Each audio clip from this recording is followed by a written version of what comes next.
And I'm just pushing the file through just the once. And then this side. Okay, so you can't really see too well, but you can kind of feel it when you go over multiple fret slots. I can sort of see like kind of just like taking the little harsh edge off the inside of the fret slot, but I can feel the difference. Like I can feel that the fret slots kind of dip in a little bit on these three versus these three.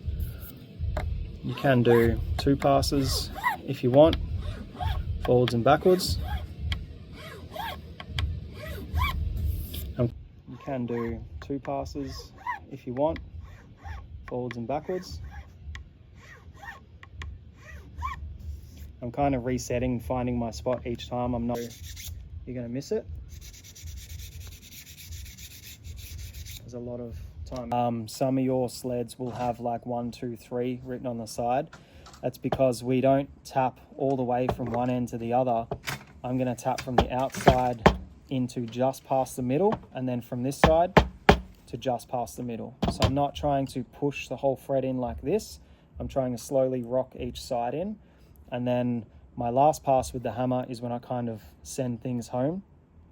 So the most important thing to make sure that your edges go in and seat nicely is to make sure that during this whole process, my fret edge here doesn't touch the board before the rest of the fret. So that's pretty important. Because if it does and I strike here, what's going to happen is, especially with nickel silver, I'm going to kink the fret out this way. And then when the rest of it gets seated, the fret's going to slowly lift up, and I'm not going to have a nicely seated fret right on the edge. So you can use the nylon side or the brass side, totally up to you. I'm going to tap from just inside this edge to just past the middle, and then just inside this edge to just past the middle again. So I'm coming 1, 2, 3, 1, 2, 3, like that. I'm going to keep slowly walking the fret down until everything is almost perfectly seated, and then I will send it home with the brass side, or you can use the brass side or whatever. So you can see this edge hasn't touched, this edge hasn't touched, the middle is still a little bit unseated. So I'm going to bring my striking pattern in a little bit. So rather than hit here again and then make this fret edge contact the board, I'm just going to come in and I'll start tapping just in this middle third. 1, 2, 3. So I'm still keeping the same pattern, I'm just making it smaller and smaller. So you see now I'm getting it pretty much all seated. So now everything is just about to seat. All right, paper's not slipping under, it's all seated. Cool. So you mean example it's not going for you guys to film, because I don't look like an amateur. So Starting to seat to the snap sound when it actually contacts the fingerboard.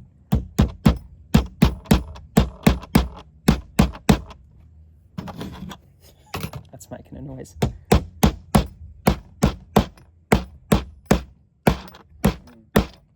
Yeah, so here it changes to a bit of a snap sound. So that's what you're after.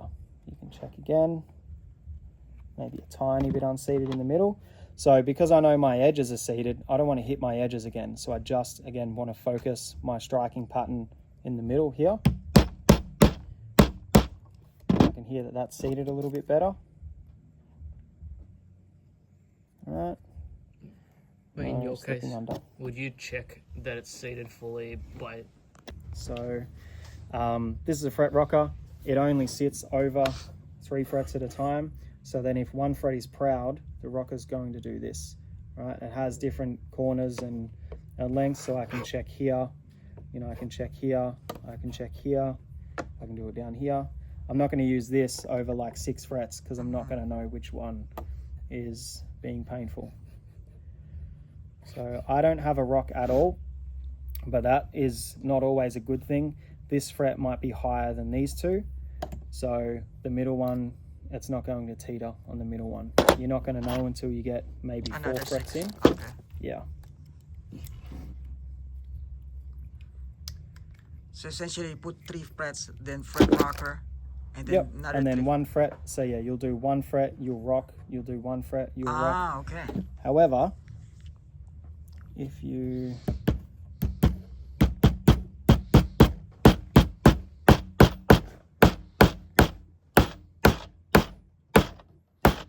so I've had to tap that one a little harder. This one I can see wants to kind of come out a smidge. That's why I've kept banging that one. So I'll just take a fret out for you guys and show you what the problem might be.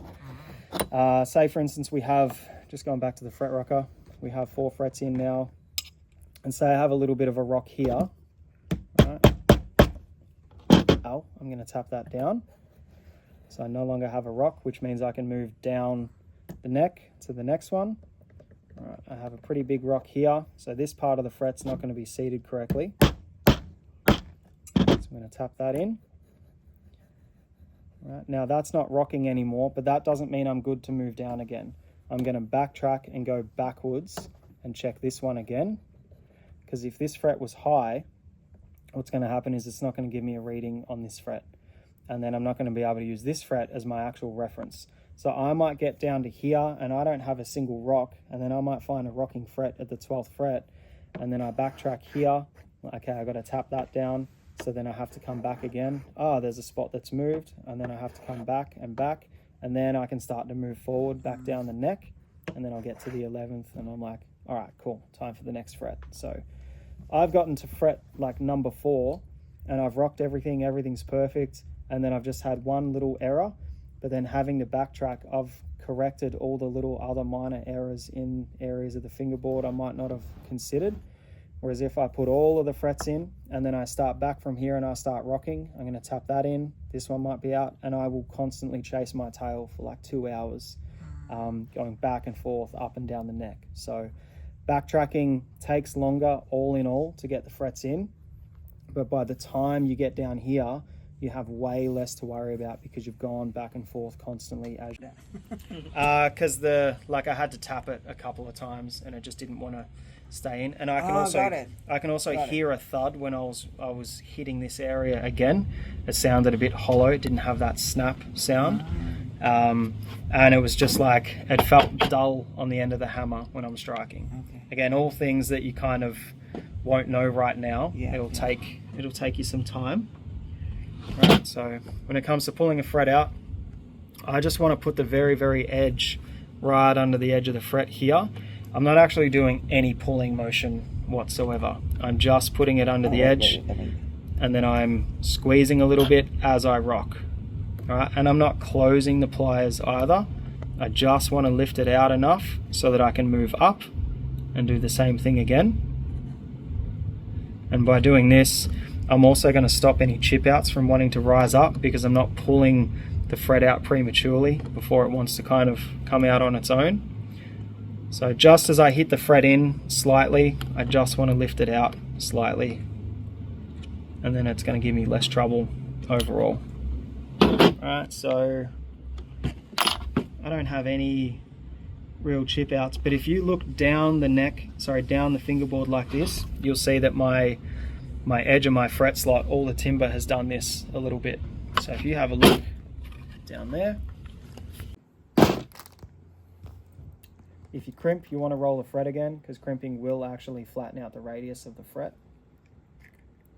And then if you crimp too far and it gets like too jagged on the tang, don't stress, because by the time you roll it through here, it'll kind of like squeeze it back in and level it back out.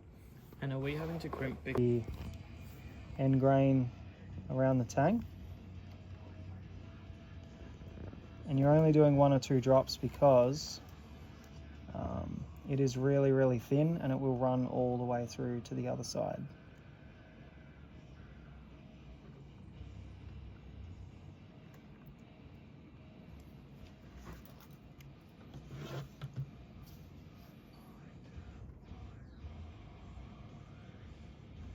With the cutters, you can predetermine, so once we cut them, we're going to bevel our fret edges, but you can predetermine like whether you want to cut them straight, flush, or at a bit of an angle like that, and kind of start half the work for yourself. When you do push these into the neck, don't push them into the fingerboard and then close and clamp, because you'll squash the fret and then it'll end up distorting the fret edge. I want you to push in, just gently close, and then walk the pliers out like a 0.5 millimeter. and then squeeze and press down at the same time. So that way we're not accidentally lifting any frets out. All right, so squeeze and press down. That'll make sure your edges stay in the fingerboard. You can go at an extreme angle if you're beveling quite heavily, or you can go flush if you want to, I don't know, leave a bit of room and have a bit of a safety barrier. Down. Yeah, so only just slightly. You can see the pliers kind of do this as it cuts them off. But I used to all the time, I would just cut and squeeze, and as I'm squeezing, I'm not focusing on if I'm doing this with the pliers or not. So I might have been lifting fret edges out, which then just creates extra work. So you can see now we have just something horizontal. What will happen is you'll kind of just squash the tang like that. See how it's like spread out versus cutting flush. The tang is like nice and sharp, so when I kind of bevel that off, it looks nicer and like this, and then pushing down through the neck. The reason I'm feeling the frets underneath is so like I don't slip off, because if you slip off you will mar all of the frets. You'll have to remove a bunch, or you have to do a real heavy fret dress. Don't do, so we're going to carve away the tangs after we do the angle, which I'll explain why we do it in this process later. So I just want you to keep going like this until all of the frets meet the fingerboard. So determine your angle, and then you're going to go 90 degrees and then all of the tangs afterwards. Did you say ideal is around 25? 25 to 35 degrees. There's some blocks you can buy. It's like an acrylic block and it has a file. Rest it on. Yeah, if you want to bevel it a little bit more. Okay, so so you did the 90 first, and now you're going to do the bevel. Yeah, so usually, like I do, we'll do the bevel first and then the 90. Only reason being, which doesn't matter for today because the edge of our fingerboard is super crisp and fresh. But on a played-in board, if you do the 90 first and then the bevel, then you'll kind of like squish the fret into the board. It's hard to explain until you do it one day. So yeah, now just determine what bevel you want. I really want to quite stick. Just go super shallow. Should I be saving? You take it very quick. Yeah, quick video. Hey man. And that's it. Hey mom. Very unique group of people that understand the 9/11 Cheese TV situation. What? It was kind of like this thing where Cheese TV was on, and they were just getting to a dragon. Yeah, but like you don't have any that need. That one. What do you mean? Notification. I've got a pack where you can go like less and less.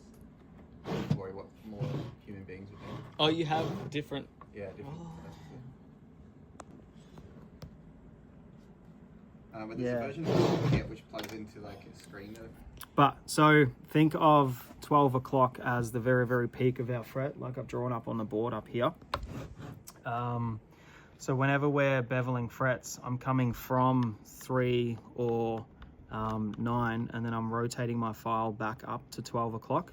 So I'm not trying to bevel the file all the way over in like one stroke. I'm just going from one edge to the top, from the other edge to the top. The angle is important when you're first beveling a fret. I go nice and steep to kind of really cut the burr off, and then I'll change my angle and I'll come down shallow because I want to kind of like curl the fret edge in and make it feel nice and neat. So what I want you guys to do, rather than like having to constantly change your hand because I do this, I just want you guys to pick one angle, do this side of the fret the whole way down the board. Okay, you're going to remove the burrs on the edge of the frets. The angle you're going to choose is going to be between like 30 degrees out this way and 30 degrees up as well. That's kind of the easiest way to explain it. That is optimal for removing burrs.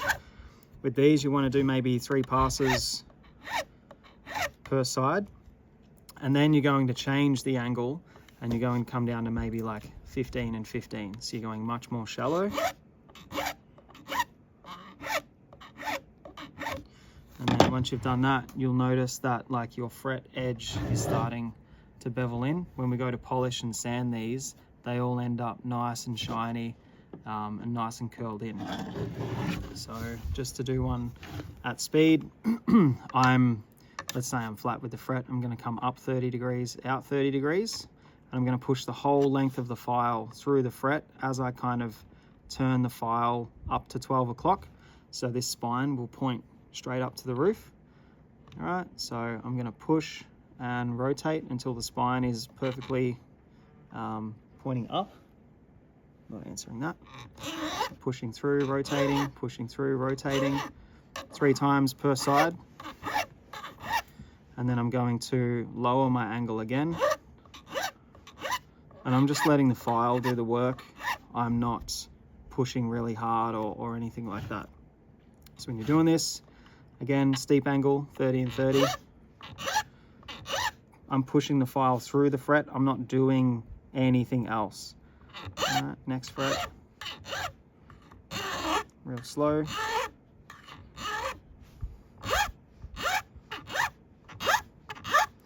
And then you can come back, you can move your workpiece.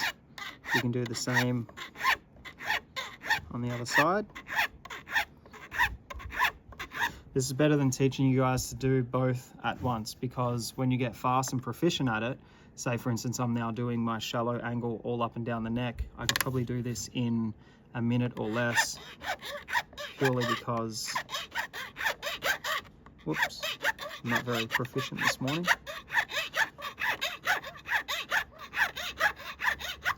Okay, you can see. So you start with? Yeah, so I will start with my file running alongside the fret, and then I'll tilt 30 degrees out and 30 up. And then I'm going to rotate and roll until the spine of the file points to 12 o'clock. So this way I'm only hitting from this side to the peak of the fret.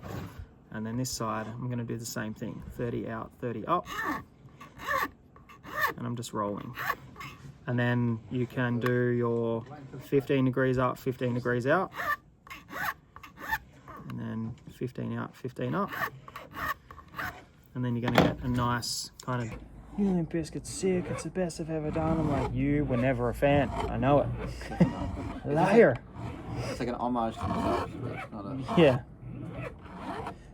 103.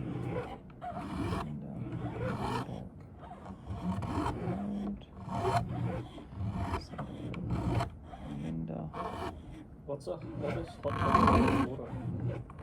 Hey. What's hot dog flavored water? And a chocolate starfish. Yeah. The heart. It's the exact same process as what we did when we were re-radiusing the fingerboard. However, instead of our little crosshatch with our pencil marks, I'm just going to use a Sharpie and put a mark down each fret like this.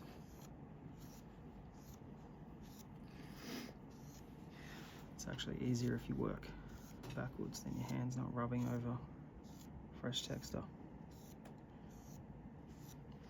Cool. I don't do this step purely because I have like really bright white lights above my workbench and I can see the reflection of all the frets and everything. We would then make sure that our neck is straight and supported, and then we just start leveling frets. If you're going to do this step without doing a refret, so you're just doing a fret dress, you'd go through, you'd make sure your neck's flat, you would seat all of your frets, like rock them, make sure they're all seated, so you've learnt that aspect of the class. Once everything is seated to the best of your ability, then we're going to go across and we're going to flatten the tops of the frets and get ready for a fret dress. Again, exact same process.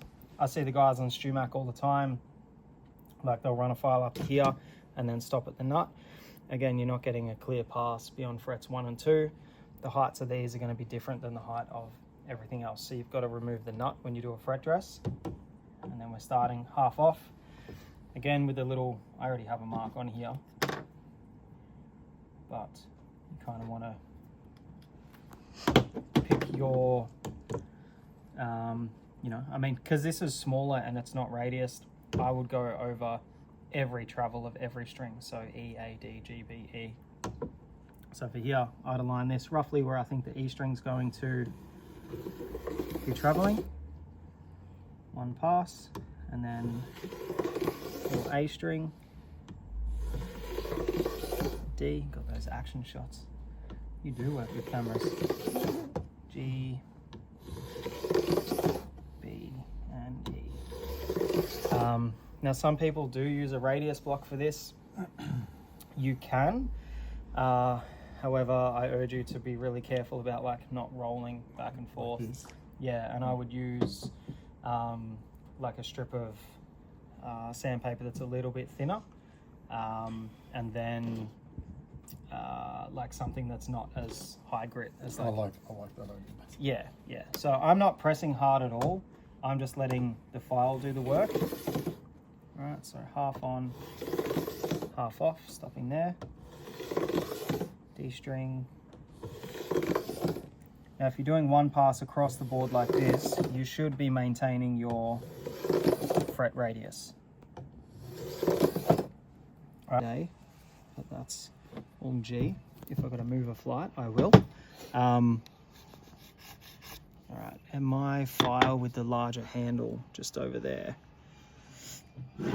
Oop, threw it a little faster for you guys.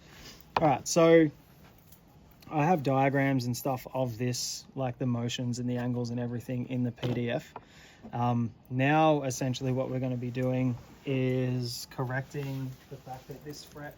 And you've got a high point for the perfect sort of string position, yeah? Yeah, so we're not taking off any material off the top. That's why we finish nice and fine. Explain this is I start with my file, so the cutting side here is straight up and down, 90 degrees. And then, wife's up late. And then I'm gonna come back and forth. I'm gonna follow this, the fingerboard radius. Now you guys in the setup class remember how we buff frets, but we follow the radius with the nail buffer? Exactly the same with this. So as I'm going back and forth with the file, I'm just removing material from this very innermost edge. But as I go back and forth, I'm going to slowly roll like this as well. So I'm going to start taking material away from my 9 and 10 o'clock positions, all the way up to maybe my 11 o'clock position.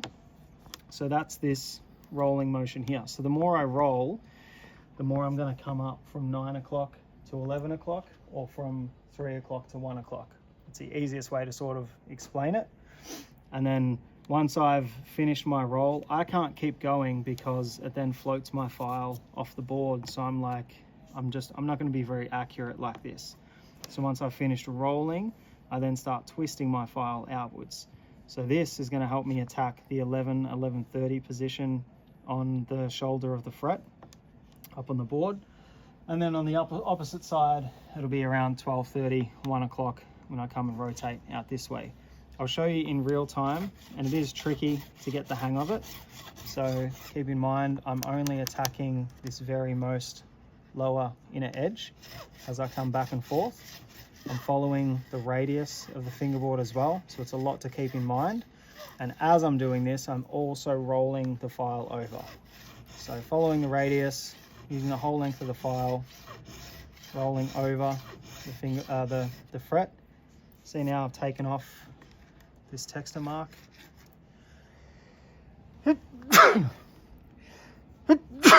Block that out of your videos, please.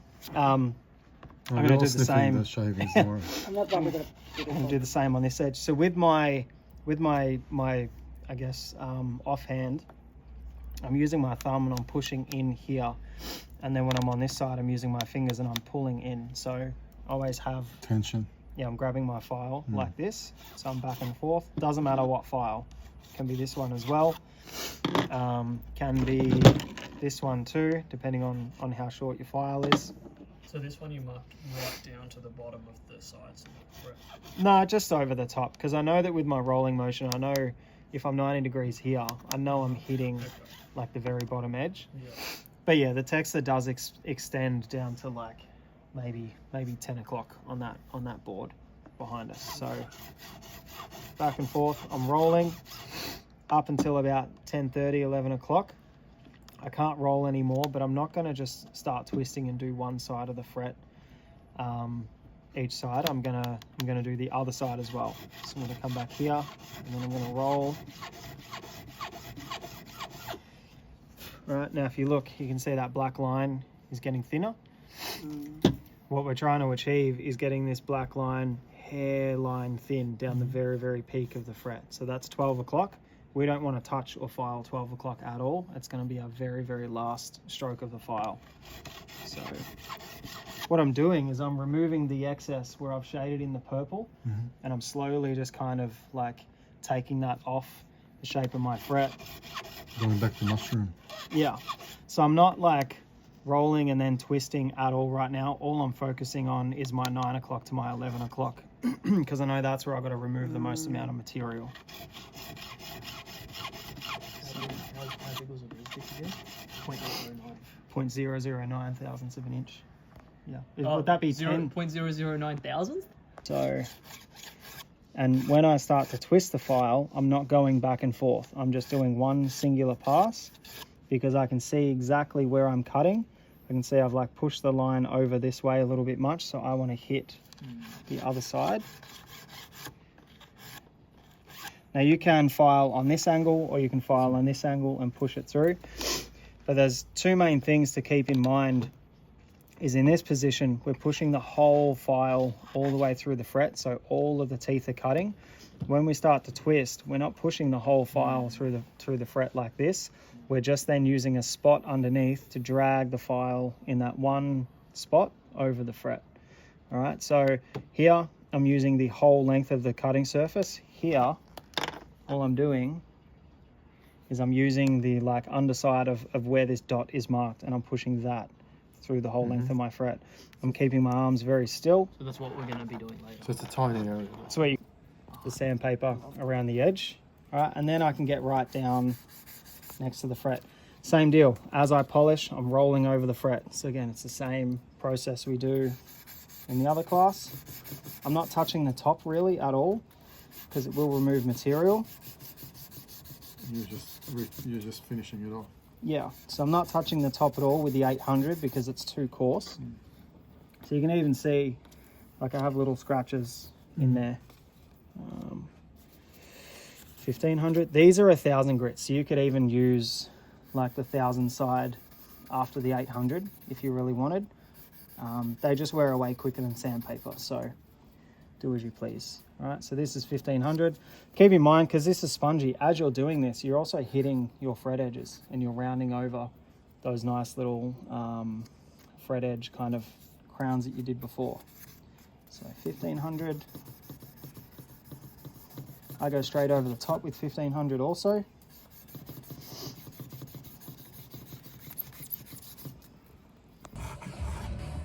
The Alex are terrible. Yeah, he does that. A lot of times people will take out a fender nut and realize that the actual slot in the guitar is radiused. So if you want to radius the underside of the nut and you don't have like something that you've radiused or something to sand it on, you can put some sandpaper on the fingerboard and go back and forth. That's an easy little cheat. If you're not doing fenders, don't stress. If you forget and you're curious, just post in the group one day when you go to do it. So all I'm going to do is one, I make sure my nut surface is clean. So I will use like a nut slot file like this. You can use like a chisel, you can use like a flat piece of metal with some sandpaper on it. Some people put sandpaper on the bottom of their nut slot blank so that then the base where the nut's being glued into is perfectly flat. I will put the nut up against the guitar and I'll just mark a little line where the nut ends so I know that this is the excess I've got to cut off. Alright, and then I'll just go ahead and sand up to that line. All that dust is going to shoot all over you if you don't care. And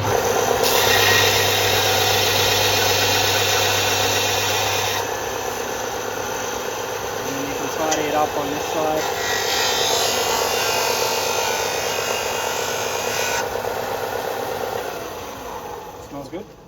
like a dentist's office. Oh yeah, I always Yeah. get complaints about Yeah. the Smells like why a does it smell cemetery. sugar in it? Pretty Oh. much, yeah. Smells like my teeth when I was. Ooh.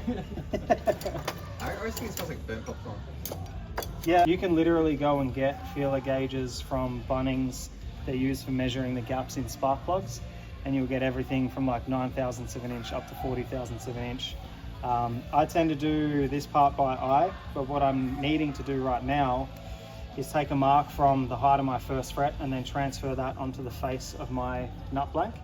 But I don't want to go the exact same height as the first fret. I want to allow maybe 15 thousandths of an inch extra, because I actually need the strings to sit above the first fret. I don't need them being the exact same height, otherwise you'll get a lot of open string buzz.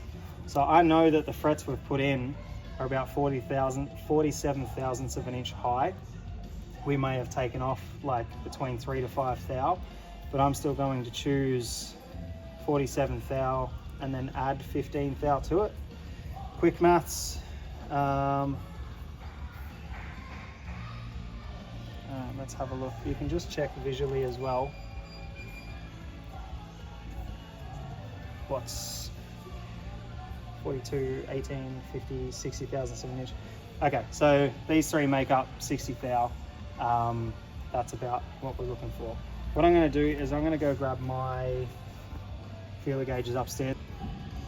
Reason being is I can bend them over my fingerboard and then I can score a line. So these three measure out to 60 thousandths of an inch, which is about 15 thou higher than our height of our first fret. So I'm going to put this against the nut, and then I just push in with my finger, and then I'll use my other fingers to kind of bend the gauges to the same fingerboard radius, and then I'll score my line. And then all I'm doing is I'm going to sand to this line. So this is your high E side, this is your low E side.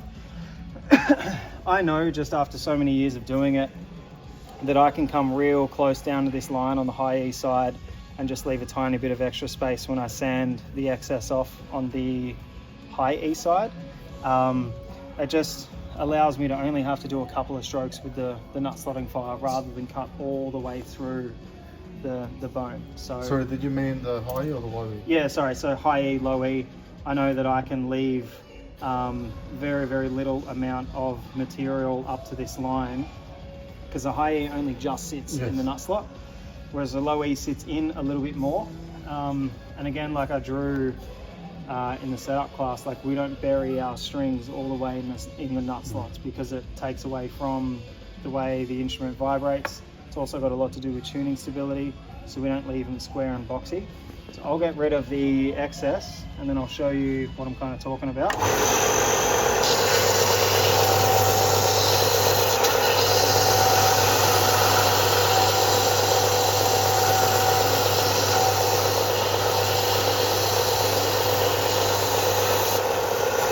So this is like just very, very roughed in, but I want to go even further and round off the back of the nut using something like this. So I'm going to use the front wheel and I'm going to come up even closer, and then I'm going to do most of my shaping on the back also, which I'll stand this side.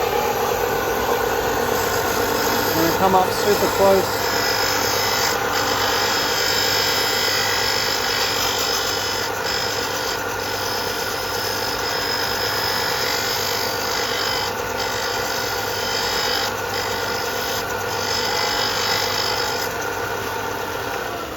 See, I've left almost no excess on the high E side and a bit more on the low E side, just to account for how deep those strings are going to sit in the actual nut slots. And now I'm going to get rid of this harsh square edge on the back of the nut, and I'm just going to do that by rolling it against the sander. You can get little vices and clamps that hold it like this if you don't want to get close with your fingers, but I don't, so.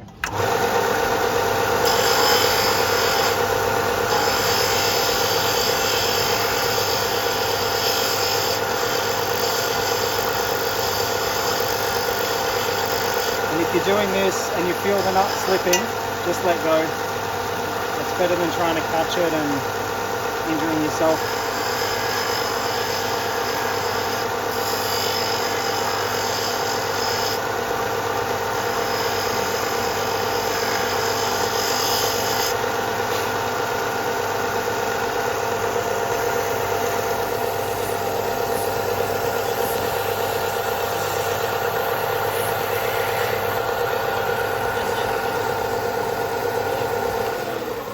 So that's most of the shaping already pre-done. So now the reason it's shaped like this is so that the strings don't travel all the way through the nut slots. They're going to come through and they're going to kind of like fall off the back, so we don't have excess string contact through the nut. That's really going to help the tuning. No, so lots of people have tuning issues. Lots of companies are cutting their nuts incorrectly. Yeah. Lots of repairers are cutting nuts incorrectly. Why don't the manufacturers adopt this? Because they're not going to pay someone like me to come in and cut nuts all day and pay them like 70 grand a year. So, So they're not where the start of your playing surface begins. So I'm going to put the 0 at the edge of the board, and then my bevel starts around 1 millimeter. So 1 millimeter is going to be my 0. So then when I move the ruler back here, 1 millimeter is my 0. All right, so I'm disregarding the first millimeter, like this is now 0. I'll count in either 2 to 3 millimeters depending on the style of guitar. You might have a bass, you might want to move the strings in more. You might want to spread them out further because the instrument feels cramped. It's totally independent to you. So I've got here 1 millimeter. This I'm going to pretend is 0, and then I'm going to count 1, 2, and then I'm going to put a mark at 3 millimeters, which is technically 2 mil. And now if I place that string over there, you can see our string travel looks pretty neat and runs down where it should. You do the same on the other side. And again, if you have a steep bevel, your string might end up having to be like in here, which is quite far in. So that's pretty important to consider. Playing surface here, it's going to be different on either end. If you've beveled harder on the top because someone does some over the thumb John Mayer type stuff, the bevel is going to be different than the underside. So here the bevel starts at 0.5. So I'm going to transfer this edge of my neck. 0.5 is my 0, and then I'm going to count 1, 2 mil. Transfer a little mark there. Check with the string if I can get that one. All right, pull the string taut if you can, or just get a string that's straight up. All right, I'm going to pull that down the neck. I can see that sort of sits in line with where I'd want that string to travel. All right, then I'm going to take my string spacing rule. This is the only thing you will need. If anyone claims I don't have ADHD, just show them these videos. So yeah, if I do this with a standard ruler and I space things out, this ruler doesn't take into account the difference of string thickness as we go from high E to low E, whereas this does. You see how things gradually get further and further away the more down the neck, the more down the ruler we go. So this takes into account actual string thickness. So all I need to do, you can see how we have a low set of measurements and then a high set of measurements. We want to align like a low mark with another low mark on each of our E strings. We don't want to align a low mark with a different high mark because it's there's 2 sets of measurements within this string spacing ruler. So I'm going to kind of scan this across my 2 E string marks until I find a high and a high, or a low and a low mark that marries up for both of them. That's an acoustic guitar, so it's going to have a wide nut spacing. All right, so you can see here I've got a low mark and a low mark, and then 1, 2, 3, 4, 5, 6 equal spacings between my E's. I'm maybe just a little bit off on this one, so I'm going to move it up 1 more space. All right, and then I'm going to move this rule over to the marks so I can see through the little gaps, and then I'm just going to mark 1, 2, 3, 4, 5, 6. So now I have my equal string divisions, and they get a little bit, like a tiny bit further apart as we come up this side. So as the strings get thicker, I check in front and behind to make sure I'm right in the middle of my pencil mark, and then I'm just going to score a little notch. Same deal here. On the front and back, make sure I'm centered, score a little notch. And you use that to help guide your first push with your fret Yep. files. Yeah, otherwise like the fret file, depending on which type you use, is going to want to walk across the surface of whatever you're cutting. So this allows me a bit of a landing to then slot my nut slotting file in and then create some deeper marks. So these are just little like scores of reference. And then, if I can find my 10, should be... Well, I would tend to drag this across, not sponsored by Music Nomad. I would tend to drag this across the nut, and then I'm just going to go back and forth 1 or 2 times. I can feel it like slip into the actual slot as well. And then I'm going to score back and forth. I'm making sure to keep this like in line with where the string's going to travel. I'm not twisted or off center or anything.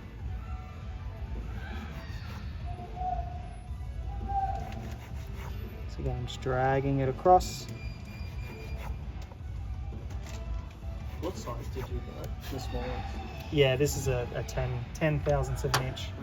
And then once that's done, because I know that like 10 is my smallest for the wound strings. If I'm using a 10 to 46 set, 26 is the smallest. Sorry, 10 is the smallest of my plain strings, 26 is the smallest of my wound.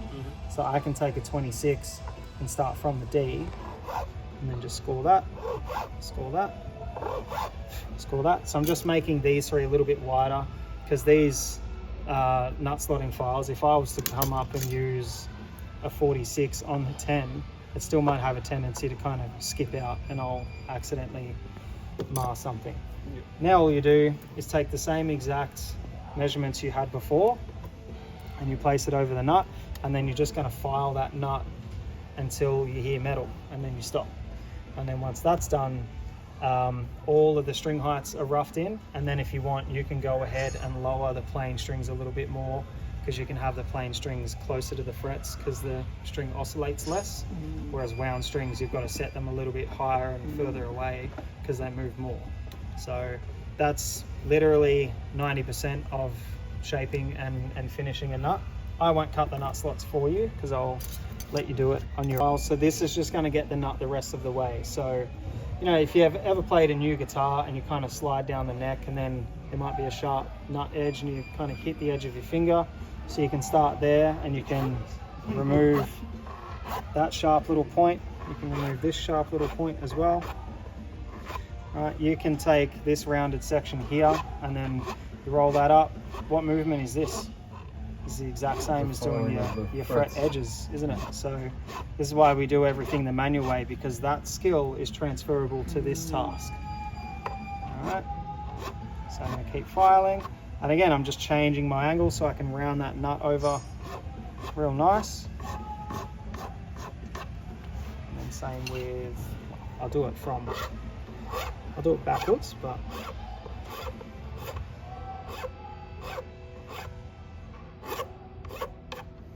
usually on a guitar, like I kind of hit the tops like this, but the sled's a little bit wide. Right, so now I have a really nice kind of transfer for the nut. These come in a smaller grit as well, so you can kind of get it a little closer. Jai, have you got any like, let's it all the way. All I'm going to do is just remove my previous little scratches. Only one. Yeah, Right, I can hit up over the side, over the edge like this. that's pretty much it. So I tend not to use them anymore, unless someone brings it to me. Okay, and then I can take some 600. So now I've just like really smoothed out all the little harsh angles I've made with the sanding machine. I don't know what you use to cut your No, sandpaper. it's like one thread off thing. Yeah, I right couldn't size tear there. it. I'm like, Yeah, oh, it's literally. the like Yeah. cotton back stuff. That's So now good with stuff. the 600, just doing the same thing. You would like tape up the headstock obviously so you're not going to damage it. And then the harder you press, the harder it'll cut, but the more you use it, the softer it'll get as well. So right now this is going to cut like 1000 grit sandpaper, not like 600. So I'm going to go a little bit softer.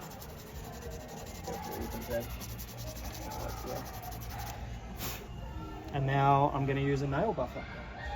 Same deal. And all you're doing, you're following the same radius on the back of the nut each time. It's like the skills are transferable. Who would have thought? First time I thought. Yeah. Is it actually? No. You just go by instinct, right? You don't think about it. Just wing it, see how we go. Yeah. Alright, so you polish it to a super high shine. You can go as crazy as you want. Jai uses the Harron's body butter on like a little rotary wheel, and we'll... Oh my god. Oh, I don't even anymore. I'll get it bumped Looks awesome, up, just doesn't let it? it sit on there for a bit. Yeah. Oh, nice. And just does it. So shiny. Yeah, so now you have, like, I mean, if your slots... Store it again. Yeah, so I hear metal. And usually when I do this, I'll tuck my thumb up against the file so I know I'm keeping it straight. I'm not going to be at an angle. I'm not going to walk it in a different direction. And I've hit metal. So now I'm at exactly